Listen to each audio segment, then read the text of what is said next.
Hello, I'm Dr. Paul Hutchins, President of Sampson Community College, and it's my pleasure to welcome you to the first edition of the President's Corner, a monthly opportunity where I'll talk to faculty, staff, and members of our community about things and happenings at Sampson Community College.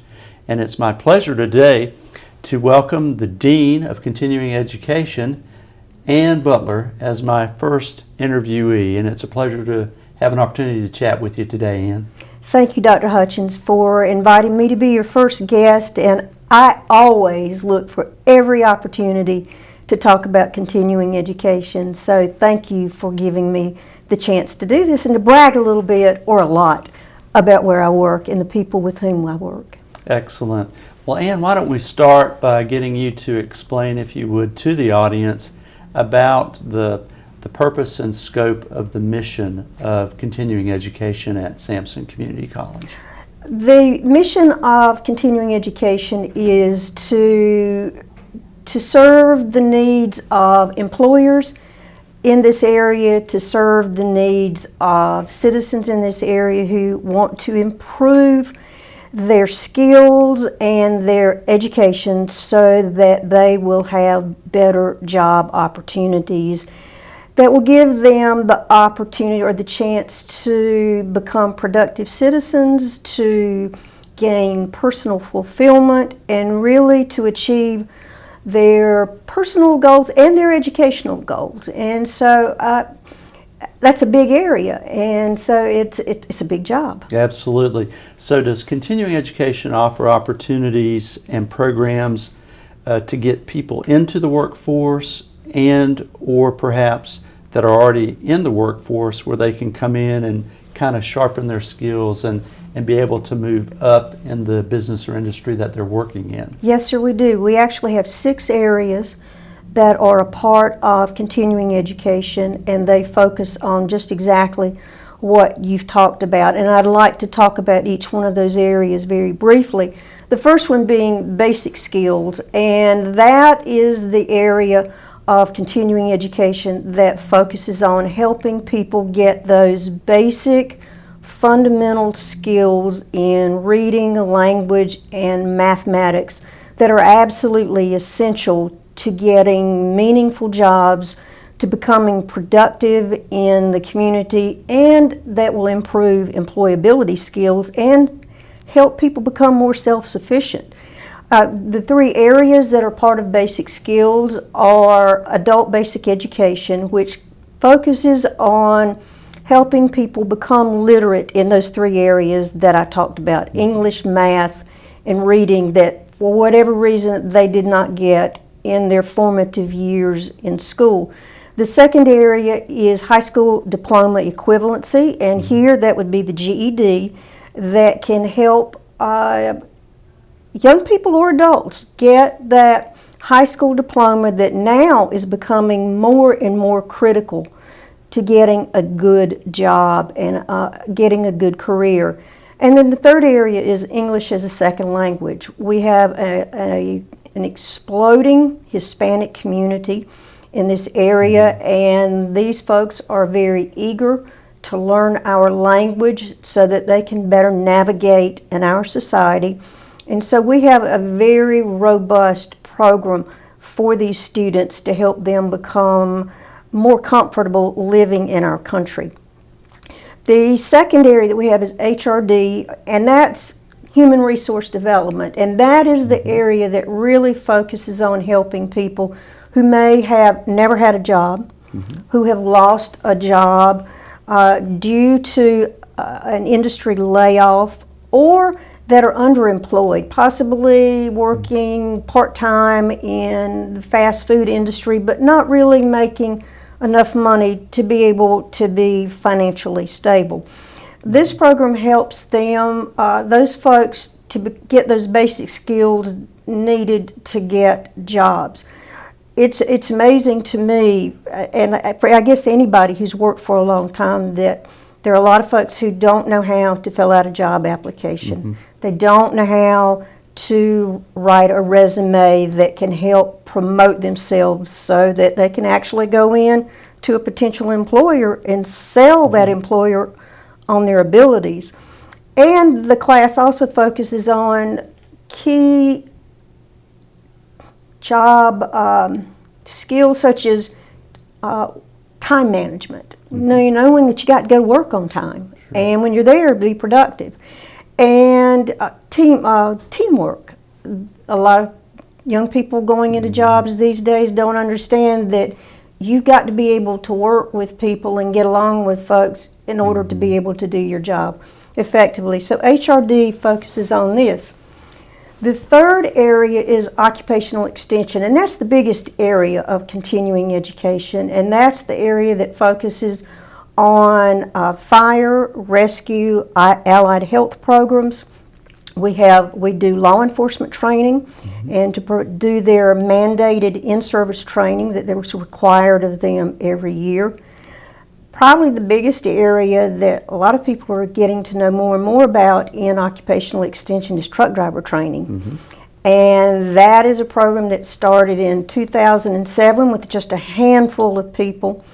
And now we maintain a lengthy waiting list of men and women who see that as a marvelous opportunity to get great paying jobs, and where there's so many opportunities, not only locally with agribusiness and other industries in this area, but they can go anywhere in the country if they choose to get a truck driver job. So that's a really big area.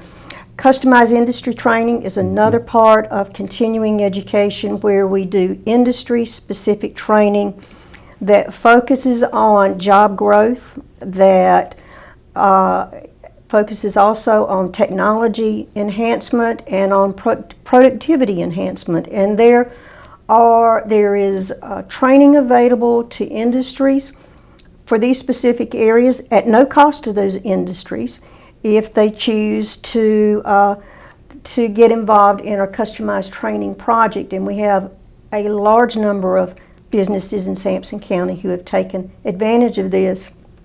Small Business Center is our fifth area, and that is the part of the college or the part of continuing education that helps people who want to become entrepreneurs, who want to go out and start their own business. And we provide assistance to them through one-on-one counseling, as well as seminars that can help build their skills, whether it be in tax knowledge or accounting, any number of things. And there's no charge at all for any of this assistance to people who are wanting to explore starting their own business. And then the sixth area is community self-supporting, and those are the classes that when I worked for the college a number of years ago, we kind of thought of as our fluff classes, the ones that are the feel goods. At one time it was knitting and sewing, and we still do some of that, but a lot of the classes we focus on now are classes that really, they're personal enrichment classes. We have creative art, we have photography classes, we have cake decorating, so kind of a wide range of classes that people can do for their own personal enjoyment. So that's kind of a broad overview of what we do in continuing ed. Excellent. Well, I want to switch gears and get you to talk about perhaps some of the new classes that you're looking at starting, and we're going to do that after we pause for a brief commercial break here, and we'll be back with more of a President's Corner in just a moment. If you need help paying for college or career school, the Office of Federal Student Aid might be your best option. We offer more than $150 billion to students each year in the form of grants, loans, and work-study funds.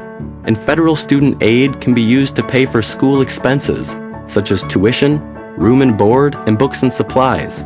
After you've filled out the free application for federal student aid, or FAFSA, you'll receive an award letter from each school you list on your FAFSA. This letter explains both the federal and non-federal financial aid options that a school is offering you. So let's talk about federal aid. If you qualify for and receive a federal grant, you won't have to repay the money. That will definitely help offset the cost of school, but you may still need additional help. If so, a federal student loan might be your answer. Remember, a student loan is just like any other loan. It's borrowed money that will have to be repaid with interest. If you plan to take out a loan, consider federal student loans first. Compared to private student loans, federal student loans often have lower fixed interest rates and offer many benefits that you won't find otherwise. For example, when it's time for you to repay your federal student loan, your loan servicer can work with you to find the best repayment plan for your individual needs. Plus, you may be able to adjust your loan payments based on your income. You also may be able to defer your federal loan payments, deduct student loan interest on your taxes, and even consolidate your eligible federal student loans into one loan with one monthly payment. Federal loans can even be forgiven based on certain types of employment. Getting a work-study job is another great option to help pay for school. Eligible undergraduate and graduate students will be able to earn at least minimum wage. If you have questions or need assistance, you can contact the financial aid office at your college or career school or visit studentaid.gov for more information. Welcome back to the President's Corner. I'm Dr. Paul Hutchins, president of Sampson Community College, and I'm fortunate today to be visiting with Ann Butler, the Dean of Continuing Education at Sampson Community College.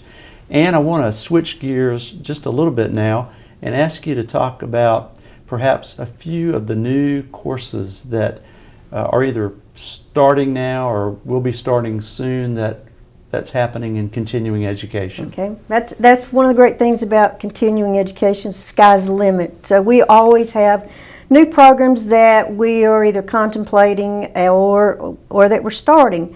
We're fortunate this semester that we're offering several new classes that we're really excited about. In the area of allied health, there are two in particular that I would like to mention. One is a telemetry monitor technician, and that is the person who is responsible for that telemetry machine that's utilized to monitor heart rate. And that's a new class that we're getting ready to roll out this semester. Another one that's going to be really important to the medical community, especially to medical providers, is ICD-10 update, and that is extremely critical for medical providers because people who are doing the billing and coding, if they don't code a diagnosis correctly, they don't get paid for it. And so these are the new guidelines that they're going to have to follow. And so this is going to be a really important class and one that I'm very, very happy that we're going to be able to offer our local medical community. A couple of other classes that we're starting. One is a basic automotive repair and maintenance class. This is one that we are partnering with the county schools. And this class is being offered at Midway High School. At one time years ago, we had our own automotive department at the college, but that has been gone for a long time. And so we looked to the county schools because we knew there was a program at Midway. We knew that there was an instructor there who had some interest in helping us do some teaching, and who is extremely qualified and certified to do this, and we'd had a lot of requests for it. So this is a class that we're really happy to be able to offer to adults, and we hope to get men and women involved in this class either now or going forward, because I need to know what to do if my car breaks down on the side of the road, whether it's replacing a tire or just something really simple. I think it's something we can all benefit from knowing. Another new class is our ground school for people who want to become pilots or think they would like to become pilots. This is a class we started last week, and we've got a number of people enrolled in, about 10 people enrolled in it, and we are really excited about this because this is a brand new venture, and the folks who are enrolled in the class seem to be enjoying it. Another one is involving photography, and for the past couple of years, Gloria Edwards has been teaching classes for us, and we've had so much interest in the photography classes that she has agreed to offer an advanced Shutterbugs class, Shutterbugs 3, that will start on February the 18th. And this one's going to focus on advanced skills such as learning to use the different settings on a camera, shooting whitewater, which is like waterfalls and different types of running water, and we're also going to do a lot in this class on night photography. So Excellent. really honing people's skills to enable them to do some exciting things with their camera that they'd never really thought they could do.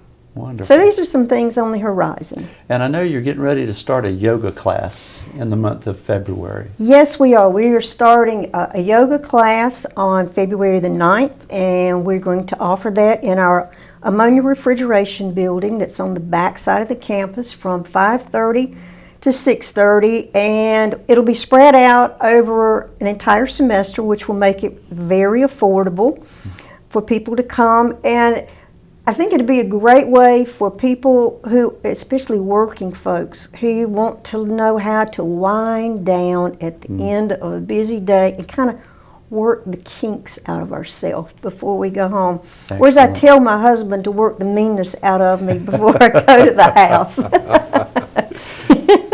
Well, Ann, let's change gears for a third time here. Let me get you to share with the audience, if you would, perhaps some changes that you're looking to make or things that you want to do differently in continuing education as we move through 2015 and beyond. Okay, right off the top of my head, I can think of two things.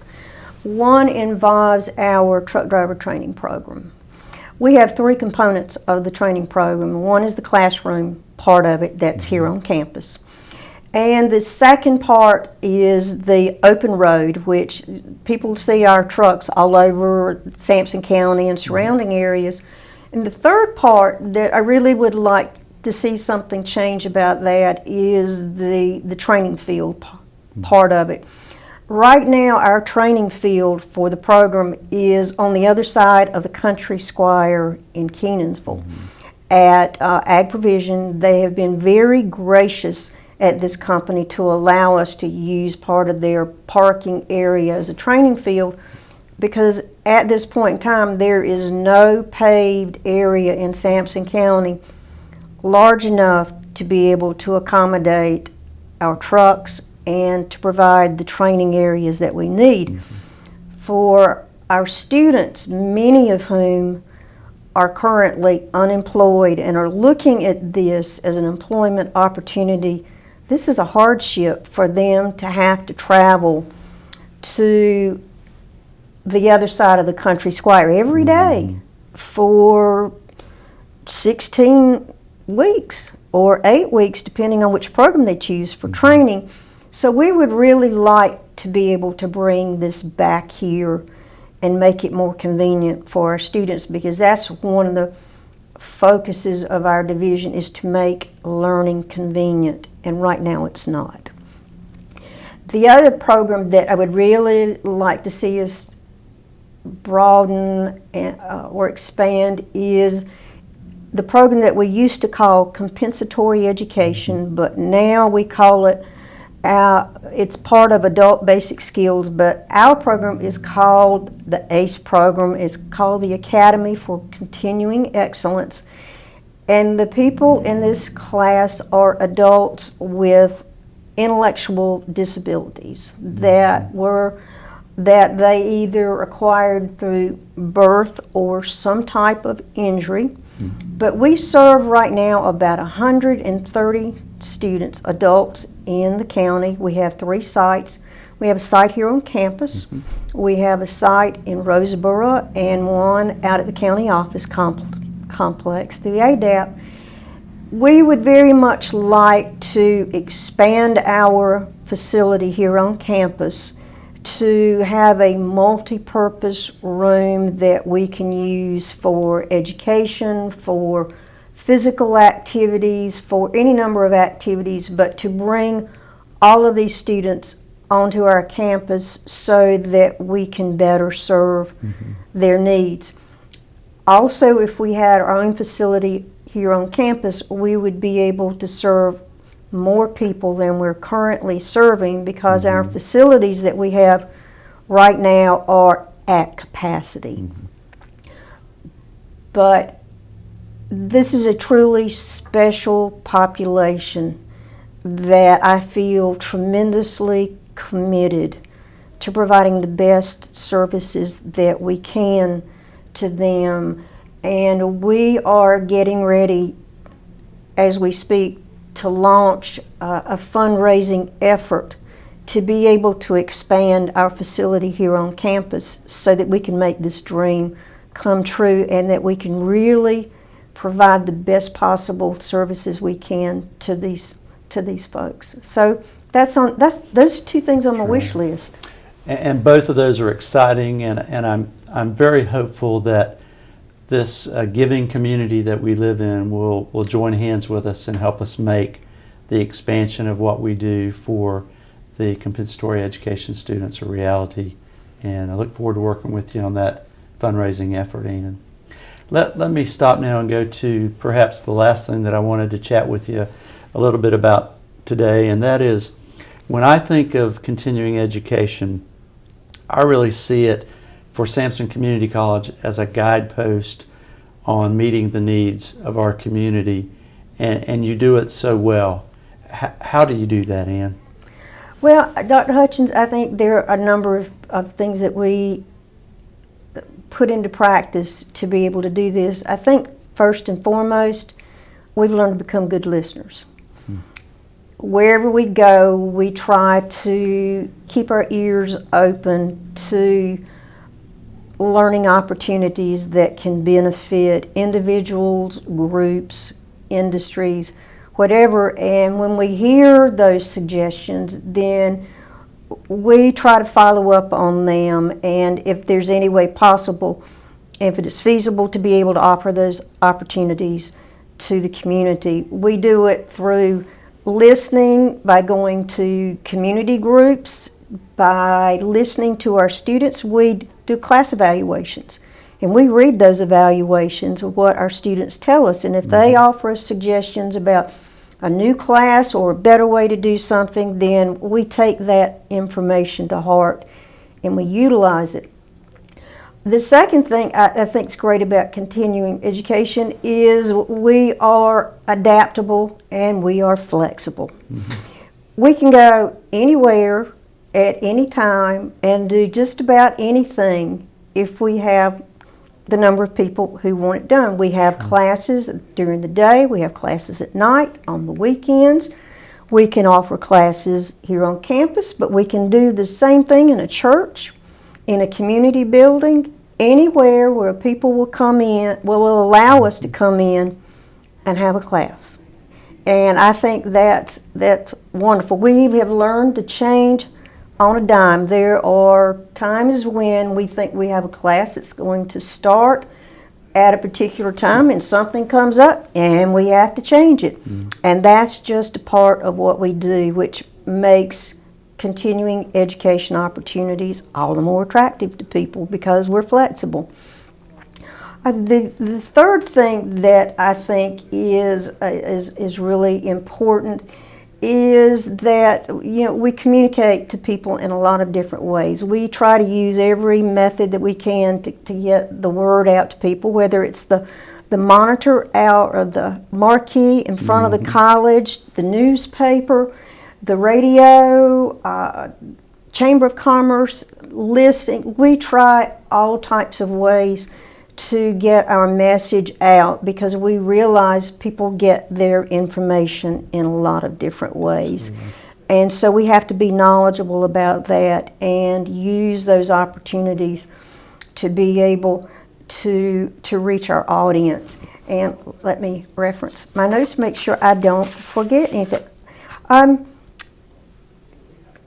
convenience. I think that's a really important aspect of continuing education programs, is that we, in every way possible, we try to make learning convenient. One of the things that we've done in the past couple of years to make learning more convenient is we've started offering our online classes, Ed2Go.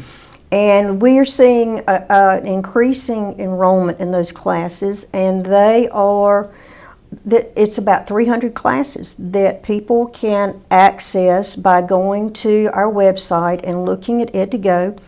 And the classes range from everything from photography to computer skills to genealogy, if you want to research your family history, just a wide range. So there are a number of things that I think we employ to try to meet the needs of this community as far as education. And for us, it's a constant learning process. We're always trying something different to reach people and to be attentive and to be reactive to what people want as far as their education and making their lives better.